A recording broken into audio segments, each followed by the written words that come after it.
Live from WTVO Rockford and your home team. Eyewitness News at 5 starts now. An overnight shooting sends a 17-year-old to the hospital. Police say his condition was life-threatening. Illinois moves closer to banning assault weapons statewide. The bill cleared one hurdle in the General Assembly. Plus, a Belvidere woman creates unique works of art. Her eyesight may be failing, but her memory is sharp as ever. Good evening, I'm Mimi Murphy. And I'm Eric Wilson.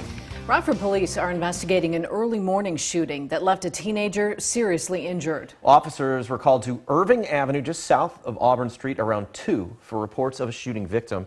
A 17-year-old boy was lying in the street, shot in his torso. Investigators say he has life-threatening injuries. No one's been arrested. If you have any information about what happened, call Rockford Police or Rockford Area Crime Stoppers. A Rockford man is arrested accused of abusing a minor. In October, police got a report of a child being strangled.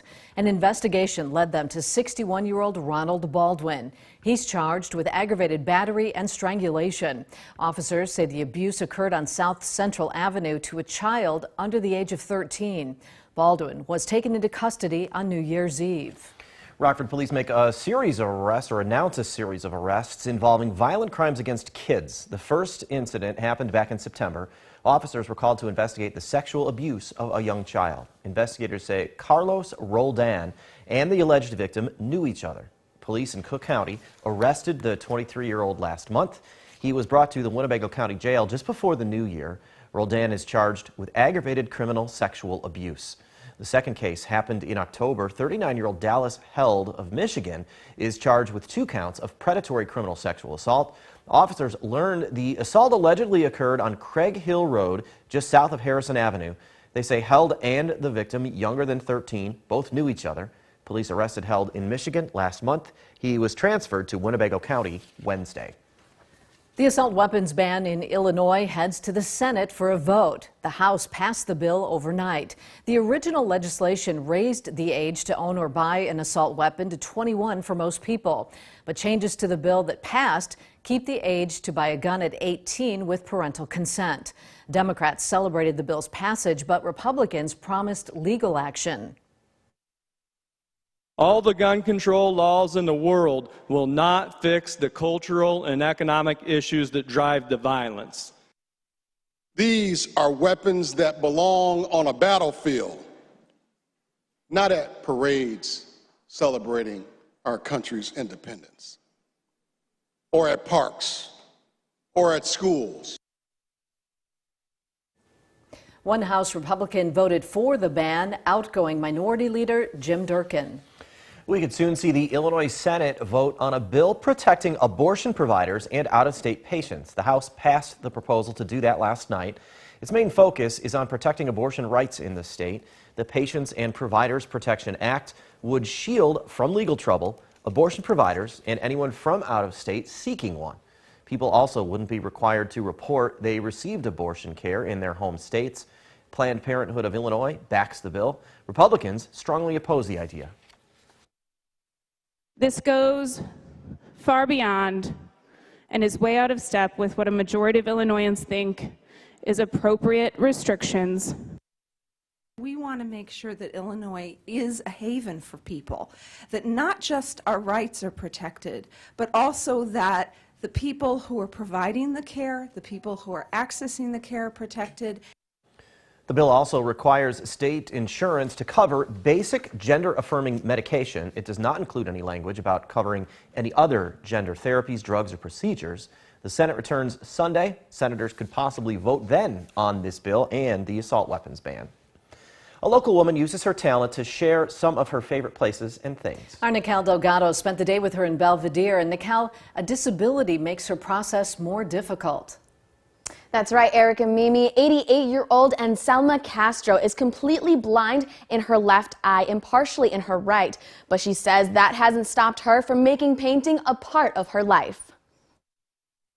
I always liked painting since I was a child, and I always did doodling and drawings and stuff like that. Anselma is originally from Texas, but has made the Belvidere area her home for the past 55 years. As you get older like I am, it's just almost therapy when the when the things get too hard on you, the world things get too hard, you start painting. She enjoys painting historic buildings along with places and things from when she was a child. When I paint, I like to paint, say, at my dad's farm, there used to be a creek that ran through it.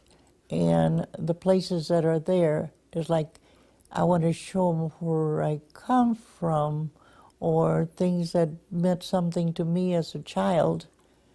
Due to her vision problems, the images she puts on the canvases come from her memory. And then this is me working when I was a kid.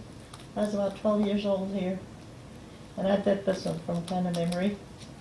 Even though she has the disability in her eyes, she thanks her parents for teaching her to never give up. I want them to love what I loved and to see what I had when I was growing up.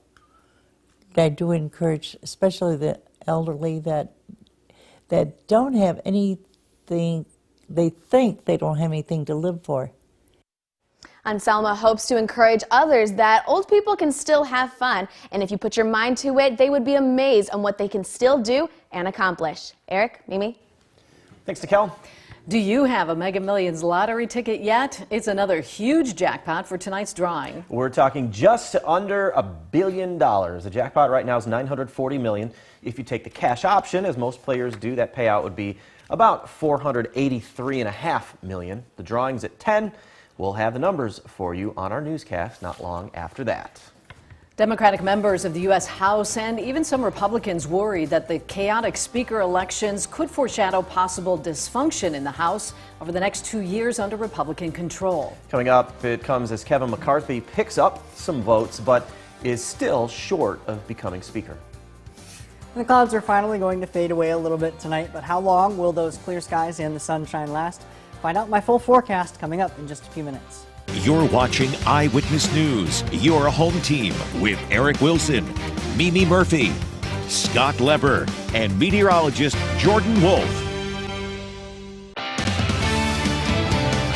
U.S. House Republicans are still fighting over who will become the next Speaker. Kevin McCarthy is a little closer to the title. The GOP leader has been able to flip the votes of more than a dozen colleagues, and he just needs a handful more to officially seize the gavel. Washington correspondent Jesse Tenor reports. Good evening. Today marks the first time McCarthy has been able to win the most support, with no other GOP challenger offered to siphon votes away from him. GOP leader Kevin McCarthy gained momentum when the House reconvened Friday for the fourth day of its speaker spectacle. McCarthy opponents like South Carolina's Ralph Norman flipped their votes. We think we would be here had we not felt confident in what was going forward. Pennsylvania's Scott Perry said McCarthy agreed to their demands for changing House rules to give rank-and-file members more power. We have the framework of an agreement that allows us to keep moving forward in good faith to that end so that this place works for the American people. But Florida's Matt Gaetz made it clear he would never accept a Speaker McCarthy. He will not have the votes next week, next month, next year. Other Republicans, like Alabama's Dale Strong, supported McCarthy from the beginning. The last thing we need is someone, the Speaker, that doesn't want to be the Speaker. Without a Speaker, the chamber cannot swear in new members, organize committees, or consider legislation. It also prevents lawmakers from setting up offices in their home districts and receiving important intelligence briefings. Democrats, like New York's Dan Goldman, said the dysfunction previews the House's next 2 years with a Republican majority. They can't even get their act together to figure out a leader. And the White House downplayed lawmakers' national security concerns today, saying if something were to happen, the administration does have the power to loop them in. In Washington, I'm Jesse Tenor. We've had a cloudy day again here in the state line, but there is some clearing out there this evening. Coming up, Jordan shows us snow is back in our forecast this weekend. That's next. Now, your first warned weather forecast from meteorologist Jordan Wolf. Well, it has been pretty cloudy lately, but how cloudy has it been? We can actually go back and look at some of our statistics over roughly the last 2 weeks. It has been about that long. Christmas Day was really the last time that we had any meaningful sun. Every single day since then, we have seen at least 60% cloud cover or more. And if we remember even longer ago than that, there were about 2 weeks before Christmas Eve where we had another stretch of very cloudy conditions. Going back to the present, though, the last 5 days in a row, we have seen 100% cloud cover with completely overcast skies. We're finally seeing some of the clearing starting to work its way in across the state line. Further out to the west, however, for a lot of us, we progress that forward. That's where we see some of that clearing coming in overnight tonight. That, though, allows our temperatures to fall a little bit quicker than they otherwise would if we had held on to the cloud cover. We are seeing temperatures, though, that are in the 30s across the board for a lot of us, and even in the 20s for a lot of us in the afternoon. Some of that warmer air has remained quite a bit further to the south because of high pressure to our north that's kind of kept it a little bit further to the south, helping to push it a little bit further. Temperatures right now are in the 20s for a lot of us, 26 in Rockford, 24 in DeKalb, 23 in Rochelle. Some of that clearing that's been working its way in from the west, that's allowed temperatures there to get down into the teens already out in Savannah. The rest of us are going to continue to fall into the teens overnight tonight as some of that clearing starts to work its way in. Very nice sunset now that had came through earlier. We're still seeing a lot lower that cloud cover as we work our way through the rest of the evening tonight. Our SkyTrack cameras across the state line. Temperatures tonight do fall into the teens because of that slight clearing that'll be working in. That allows temperatures to fall into the teens, as I mentioned, with some patchier fog that could develop, along with the winds that are a little bit lighter in nature. Some of that patchier fog could be a little bit on that freezing fog, so make sure you're watching out for some slick spots later on tonight. Temperatures tomorrow do work their way back up into the 30s, though, 35 degrees for that afternoon high. Mixed sunshine, that'll be also very nice, something we haven't seen in quite a while. A lot more sunshine there for the afternoon. That does bring the temperatures into the 30s. Unfortunately, though, that sunshine does not last very long. Futurecast continues to show the clearing overnight tonight, allowing temperatures to fall into the teens. Some sunshine for the afternoon tomorrow, but clouds fill right back in as we get later on into the evening and overnight hours as we go into the day on Sunday. That's because of a weak system that will be passing just to our south that could bring a couple of flurries into the area, especially further and further south that you go. High pressure, though, as I mentioned, that's already keeping that warmth to the south will also help to keep some of that moisture a little bit further to the south. So that's why we're not expecting much of the system to progress any further to the north because of that strong high pressure just situated to our north at the moment. Those clouds fill back in over the next few days beyond that, though, and that's where we see another weather system, our mixed major chance for some rain and snow coming in as we get later on into the week. Temperatures in the short term are remaining above average and in the long term as well. We're in the 30s all the way through the week, including a day where we can get into the 40s there on Monday. Normally, for this time of year, we should be right around the low 30s. Our longer-term outlook is also favoring above normal temperatures from the Climate Prediction Center all the way through the 20th of this month. Our 7-day forecast still favoring above normal temperatures as well. We're into the 30s here for the short term, 35, then 38 for Sunday with that chance for flurries. But then, guys, our temperatures holding steady for the most part into the week. Not really looking at any more sunshine after these next couple of days until we get beyond next weekend. And we just start our next streak of 10 to 14 days of no sunshine. Jordan, thanks. Scott's in next with sports. He'll fill us in on tonight's Nick 10 boys basketball matchups, including a key game at Boylan. And Buffalo Bills safety DeMar Hamlin is still in a hospital, but his presence will be felt at every NFL game this weekend.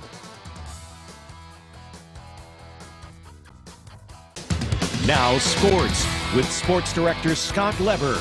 Well, a tight Nick 10 boys basketball race at the top picks up again tonight. 4 games will be played. The biggest of the 3 by far has East playing at Boylan. The Titans are one of 3 teams in the conference with only 1 conference loss. The others are Auburn and Guilford.